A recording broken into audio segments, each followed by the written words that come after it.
ನೋಡಿ, ಲಕ್ನೋದಿಂದ ಅಯೋಧ್ಯೆಗೆ ಮುಸ್ಲಿಂ ಬಾಂಧವರು ಪಾದಯಾತ್ರೆಯನ್ನ ಹೊರಟಿದ್ದಾರೆ. ಆ ಮೂಲಕ ಶ್ರೀರಾಮಚಂದ್ರನ ಭವ್ಯವಾದಂಥ ಮಂದಿರ ಇದು ಯಾವುದೇ ಧರ್ಮಕ್ಕೂ ಸೀಮಿತ ಆಗಿಲ್ಲ ಅನ್ನೋದಕ್ಕೆ ಮತ್ತೊಂದು ಬಹಳ ಉದಾಹರಣೆ ಅಂತ ಹೇಳಿದ್ರೆ ನೋಡಿ, ಲಕ್ನೋದಿಂದ ಅಯೋಧ್ಯೆಗೆ ಮುಸ್ಲಿಂ ಬಾಂಧವರು ಪಾದಯಾತ್ರೆಯನ್ನು ಹೊರಟಿದ್ದಾರೆ. ಲಕ್ನೋದಿಂದ ಅಯೋಧ್ಯೆಗೆ ಮುಸ್ಲಿಮರು ಪಾದಯಾತ್ರೆಯನ್ನು ಹೊರಟಿರೋದು. ಆ ಮೂಲಕ ಒಂದು ರೀತಿಯಲ್ಲಿ ಸಮನ್ವಯತೆಯನ್ನು ಸಾರ್ತಾ ಇದ್ದಾರೆ. ಶ್ರೀರಾಮಚಂದ್ರನ ಭವ್ಯ ಮಂದಿರ ಅಯೋಧ್ಯೆಯಲ್ಲಿ ಯಾವಾಗ ನಿರ್ಮಾಣ ಆಯಿತು ಆವಾಗಲೇ ಎಲ್ಲರೂ ಹೇಳಿದರು ಇದು ಧರ್ಮಾತೀತವಾದದ್ದು. ಶ್ರೀರಾಮಚಂದ್ರ ಈ ಮಣ್ಣಿನ ಮೂಲ ಪುರುಷ ಅನ್ನೋ ರೀತಿಯಲ್ಲಿ ಎಲ್ಲರೂ ಕೂಡ ಭಾವಿಸಿದರು. ಅದೇ ರೀತಿಯ ಒಂದು ಸಂದೇಶವನ್ನು ಸಾರುವಂತಹ ದೃಶ್ಯ ಇದು. ಲಕ್ನೋದಿಂದ ಅಯೋಧ್ಯೆಗೆ ಮುಸ್ಲಿಮರೆಲ್ಲರೂ ಕೂಡ ಪಾದಯಾತ್ರೆಯನ್ನು ಹೋಗಿರೋದು. ಆ ಮೂಲಕ ಶ್ರೀರಾಮಚಂದ್ರ ಯಾವುದೇ ಧರ್ಮಕ್ಕೆ ಸೀಮಿತವಾದಂತಹ ದೇವರಲ್ಲ.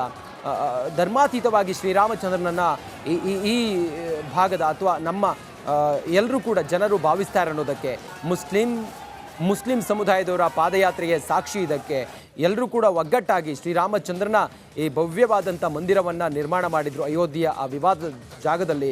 ಐತಿಹಾಸಿಕ ಕ್ಷಣ ನಾವೆಲ್ಲರೂ ಕೂಡ ಸಾಕ್ಷಿಯಾಗಿದ್ದೀವಿ. ನಾವು ಕೂಡ ಅಲ್ಲಿಂದ ಸಂಪೂರ್ಣವಾದಂಥ ಎಲ್ಲ ಮಾಹಿತಿಯನ್ನು ಮತ್ತು ಆ ಒಂದು ಸಂಭ್ರಮದ ಆ ಒಂದು ಪುಣ್ಯದ ಗಳಿಗೆಯನ್ನು ನಿಮ್ಮ ಮುಂದೆ ಕಟ್ಟಿಕೊಡುವಂಥ ಪ್ರಯತ್ನ ಕೂಡ ಮಾಡಿದ್ವಿ. ಈಗ ಈ ಒಂದು ಸುಕ್ಷಣಕ್ಕೆ ನಾವು ಸಾಕ್ಷಿ ಆಗ್ತಾ ಇದ್ದೀವಿ. ಅಯೋಧ್ಯೆಗೆ ಮುಸ್ಲಿಮರ ಪಾದಯಾತ್ರೆಗೆ ದೃಶ್ಯ ಇದು.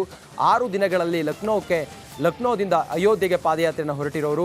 ರಾಮ ಮಂದಿರಕ್ಕೆ ಮುಸ್ಲಿಂ ಸಮುದಾಯದವರು ಸುಮಾರು 350ಕ್ಕೂ ಹೆಚ್ಚು ಮುಸ್ಲಿಮರು ಪಾದಯಾತ್ರೆಯನ್ನು ಹೊರಟಿದ್ದಾರೆ. ಶ್ರೀರಾಮಚಂದ್ರನ ಬಾಲಕ ರಾಮನ ಪ್ರಾಣ ಪ್ರತಿಷ್ಠಾಪನೆ ಆಗಿರುವಂಥ ಬಾಲಕ ರಾಮನನ್ನು ನೋಡೋದಕ್ಕೆ ನಿತ್ಯ 25 ಕಿಲೋಮೀಟರ್ ಪಾದಯಾತ್ರೆಯನ್ನು ಮುಸ್ಲಿಂ ಸಮುದಾಯದವರು 350ಕ್ಕೂ ಹೆಚ್ಚು ಮುಸ್ಲಿಂ ಬಾಂಧವರು 25 ಕಿಲೋಮೀಟರ್ ಪಾದಯಾತ್ರೆ ಮೂಲಕ ಸಾಗಿ ಶ್ರೀರಾಮಚಂದ್ರನ ದರ್ಶನವನ್ನು ಪಡೆಯುತ್ತಾರೆ.